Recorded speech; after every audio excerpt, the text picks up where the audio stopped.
보이시나요? 저 멀리 창백한 안개처럼 흩어져 있는 아득한 빛의 무리를.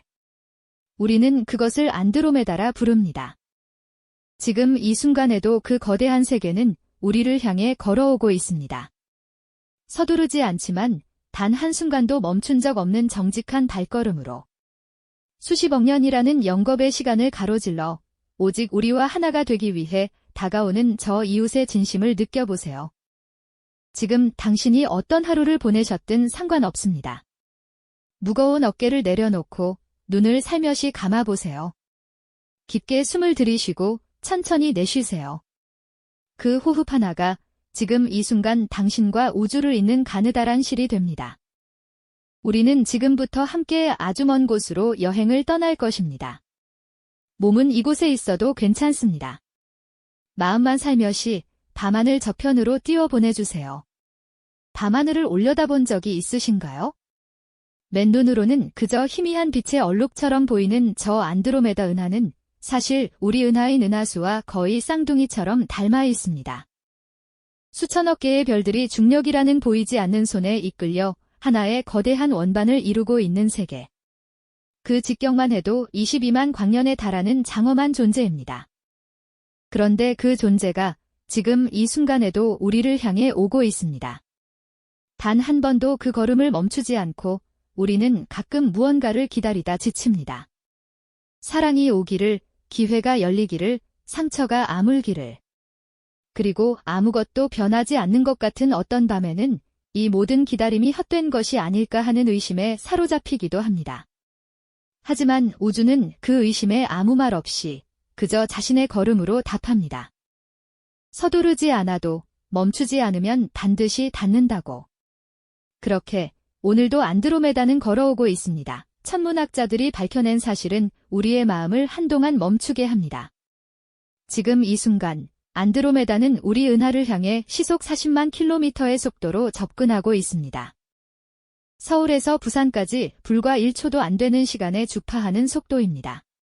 그 속도로 250만 광년이라는 상상조차 어려운 거리를 좁혀오고 있습니다.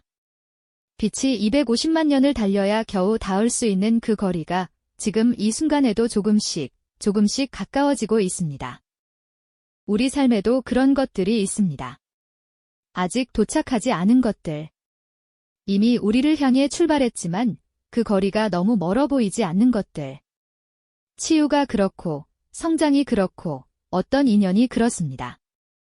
그것들은 우리가 느끼지 못하는 사이에도 시속 40만 킬로미터의 진심으로 우리를 향해 달려오고 있는지 모릅니다. 천문학자들은 약 37억 년 후에 두 은하가 처음으로 접촉할 것이라고 말합니다. 37억 년 우리의 감각으로는 도저히 붙잡을 수 없는 시간입니다. 하지만 우주는 서두르지 않습니다. 그리고 그 느림이 우주의 방식입니다. 우리는 변화라는 단어 앞에서 본능적으로 몸을 굳힙니다. 특히 예고 없이 찾아오는 변화, 내가 원하지 않았던 변화, 나의 익숙한 세계를 흔들어 놓는 변화 앞에서는 더욱 그렇습니다. 하지만 어쩌면 우리가 두려워하는 그 변화는 이미 오래전부터 우리를 향해 걸어오고 있던 것일지도 모릅니다. 마치 안드로메다처럼 우리가 인식하기 훨씬 전부터 이미 시작된 여정으로. 그리고 그 다가옴은 파괴가 아니라 만남을 향한 것입니다. 이제 많은 분들이 이런 걱정을 하실 것 같습니다. 두 개의 거대한 은하가 충돌하면 도대체 어떻게 되는 걸까? 수천억 개의 별들이 서로 부딪혀 폭발하는 우주적 재앙이 펼쳐지는 걸까? 이 질문에 대한 우주의 대답은 우리의 예상을 완전히 뒤집습니다. 두 은하가 만나도 별과 별이 직접 충돌할 확률은 거의 없습니다. 거의 없다는 말이 아니라 사실상 불가능에 가깝습니다. 그 이유는 바로 공간 때문입니다. 별들 사이의 거리는 우리가 상상하는 것보다 훨씬 광막합니다. 우리 태양에서 가장 가까운 별인 프록시마 센타우리까지의 거리는 약 4.2광년입니다. 빛이 4년 넘게 달려야 닿는 거리. 만약 태양을 탁구공 크기로 줄인다면 그 옆 탁구공은 약 1100km 떨어진 곳에 있어야 합니다. 서울에서 태양을 탁구공으로 두고 다음 별은 베이징 너머에 있는 셈입니다. 은하는 별들로 빽빽이 채워진 세계가 아닙니다. 오히려 압도적인 텅 빔으로 이루어진 세계입니다. 그 광대한 허공 덕분에 두 은하가 만나도 별들은 서로를 피해 유유히 통과합니다. 충돌이 아니라 스며드는 것입니다. 이 사실이 왜 이렇게 마음을 울리는지 모르겠습니다. 우리는 삶의 어떤 거대한 사건이 다가올 때 그것이 나를 산산조각 낼 것이라 확신합니다. 이별이, 실패가, 상실이, 병이 나의 모든 것을 부수어버릴 것이라고. 하지만 어쩌면 우리 내면도 은하처럼 생각보다 훨씬 넓은 공간을 품고 있는 것은 아닐까요? 그 고통이 나를 향해 달려와도 나의 내면에 있는 광대한 공간이 그것을 받아들이고 스며들게 하고 결국 함께 새로운 무언가로 빚어낼 수 있는 것은 아닐까요? 충돌이 아니라 합일로 이 영상이 다루고자 하는 핵심이 바로 여기에 있습니다. 그것을 삶의 일부로 받아들이고 내면의 깊이와 함께 굴리다 보면 어느 날 그것은 지혜라는 별이 되어 있습니다. 안드로메다가 우리를 향해 오는 것처럼 고통도 이미 출발했습니다. 그렇다면 우리가 할 수 있는 가장 현명한 일은 그것을 맞이할 내면의 공간을 충분히 확보해두는 것입니다. 심리학에서는 이것을 심리적 유연성이라고 부릅니다. 고통스러운 경험을 없애려 하거나 피하려 하는 대신 그것을 있는 그대로 바라보고 자신의 삶의 일부로 받아들이는 능력. 수용전념 치료의 창시자인 스티븐 헤이즈는 말했습니다. 고통 자체가 문제가 아니라 고통과 싸우는 것이 문제라고. 은하는 서로와 싸우지 않습니다. 그저 중력이라는 진실에 이끌려 서로에게로 스며들 뿐입니다. 그리고 그 스며들음 속에서 이전에는 존재하지 않던 완전히 새로운 세계가 탄생합니다. 두 은하의 만남은 단순한 통과로 끝나지 않습니다. 중력은 두 은하의 별들을 서서히, 아주 서서히 뒤섞기 시작합니다. 수십억 년에 걸친 이 느린 춤 속에서 별들은 서로의 중력에 이끌려 새로운 궤도를 그립니다. 그리고 마침내 두 개였던 나선 은하는 하나의 거대한 타원 은하로 합쳐집니다. 천문학자들은 이 새로운 은하에 이미 이름을 붙여 두었습니다. 밀키웨이와 안드로메다의 이름을 합쳐 밀코메다라고. 밀코메다. 이 이름이 가슴 어딘가를 두드리지 않으시나요?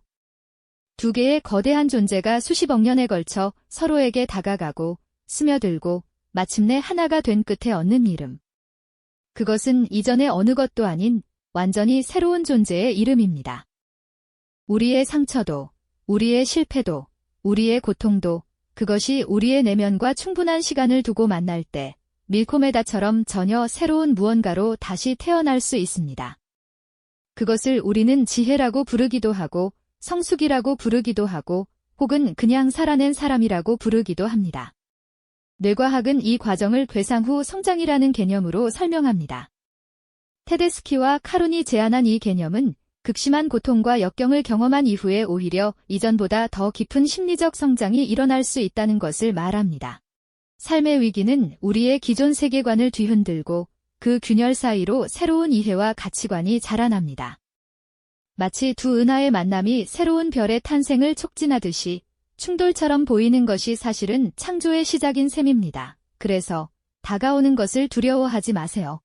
당신을 향해 오는 것들이 당신을 파괴하러 오는 것이 아닐 수 있습니다. 그것들은 당신의 광대한 내면 공간을 통과하며 당신을 더 넓은 존재로 만들기 위해 오는 것일 수 있습니다. 당신은 부서지는 것이 아닙니다. 당신은 지금 더 넓어지는 중입니다. 이제 두 은하의 이야기가 절정으로 향합니다. 수십억 년에 걸친 중력의 춤이 마무리되어 갈 무렵 밀코메다는 완전히 새로운 형태를 갖추기 시작합니다. 나선의 팔들은 사라지고 중심으로 향하는 별들의 궤도는 타원을 그립니다. 활동적이었던 두 은하의 중심부는 하나로 합쳐지며 고요해집니다. 그리고 그 광대한 타원의 품 안에 두 은하의 모든 별들이 새로운 자리를 찾아 정착합니다. 과학자들은 이 과정이 완료된 후에 밀코메다가 놀랍도록 안정적인 상태가 될 것이라고 말합니다. 격동의 만남이 끝난 자리에 남는 것은 혼돈이 아니라 고요입니다. 더 넓은 고요, 더 깊은 평온. 오랜 시간을 가로질러 마침내 이루어진 합일의 평화, 우리의 내면도 그렇습니다. 삶의 가장 어려운 시기, 그 격동의 한가운데를 지나온 사람들은 압니다. 그 시간이 끝난 자리에 남는 것이 무엇인지를. 그것은 이전의 자신보다 훨씬 넓어진 어떤 평온입니다. 아프지 않아서가 아닙니다. 그 아픔조차 자신의 일부로 받아들이게 되었기 때문에 오는 평온입니다. 별들이 새로운 궤도를 찾아 자리를 잡듯 우리 마음의 조각들도 결국 제자리를 찾습니다. 오늘 이 영상을 보시는 당신이 지금 어떤 과정 속에 있든 기억해 주세요. 당신은 지금 밀코메다가 되어가는 중입니다. 아직 두 은하가 완전히 합쳐지지 않은 그 긴 여정의 어딘가에 있는 것입니다. 그 여정이 때로 혼란스럽고 두렵고 고통스러운 것은 당연합니다. 하지만 그 끝에는 더 넓고 더 고요한 당신이 기다리고 있습니다. 다가오는 것을 두려워하지 마세요. 당신은 파괴되는 것이 아니라 더 넓어지는 중입니다. 이제 모든 것을 내려놓을 시간입니다. 오늘 하루 당신이 붙잡고 있던 걱정들, 내일을 향한 두려움들, 해결되지 않은 채로 남아있는 물음들을 지금 이 순간만큼은 밀코메다의 넓은 품에 맡겨보세요. 그 거대한 타원 은하의 중심부는 수천억 개의 별들을 품어 안고도 여전히 고요합니다. 당신의 걱정 하나쯤은 충분히 안아줄 수 있습니다. 눈을 감아보세요. 지금 당신이 누워있는 이 자리에서 온몸의 힘을 천천히 떼보세요. 발끝부터 시작해서 종아리, 허벅지, 배, 가슴, 어깨, 목, 얼굴까지. 힘을 주고 있던 모든 곳에서 힘이 빠져나가도록 허락해주세요. 당신은 지금 아무것도 잡고 있지 않아도 됩니다. 중력이 당신을 붙잡아 줄 것입니다. 지구가 당신을 안아줄 것입니다. 웃음을 들이쉬세요. 넷을 셉니다. 하나, 둘, 셋, 넷, 그리고 천천히 내쉬세요. 여섯을 셉니다. 하나, 둘, 셋, 넷, 다섯, 여섯, 다시 한 번. 들이쉬세요. 호흡 하나하나가 당신을 우주의 리듬과 연결합니다. 안드로메다가 우리를 향해 한 걸음 다가오는 동안 당신은 한 번의 숨을 쉽니다. 그리고 그 숨 속에서 당신은 이미 밀코메다의 일부입니다. 오늘 이 영상이 당신에게 전하고 싶었던 것은 사실 아주 단순한 한 가지입니다. 당신의 삶에 다가오는 모든 것들, 기쁨이든 슬픔이든 성공이든 실패든 만남이든 이별이든 그 모든 것들이 결국 당신을 더 넓은 존재로 만들기 위해 오고 있다는 것입니다. 은하가 은하를 삼키는 것이 아니라 은하가 은하와 하나가 되듯이 서두르지 않고 포기하지 않고 그저 자신의 걸음으로. 그리고 그 끝에 별이 만들어집니다. 당신의 인생도 지금 이 순간에도 별을 만들고 있습니다. 당신이 느끼지 못하는 사이에도 시속 40만 킬로미터의 속도로 오늘 밤은 편안히 쉬세요. 내일의 걱정은 내일의 당신이 충분히 감당할 수 있습니다. 오늘 밤의 당신은 그저 이 우주의 품 안에서 깊이 쉬어도 됩니다. 안드로메다가 오늘도 우리를 향해 한 걸음 다가왔습니다. 그리고 당신은 오늘 하루도 충분히 잘 해내셨습니다. 오늘도 함께 해주셔서 감사합니다.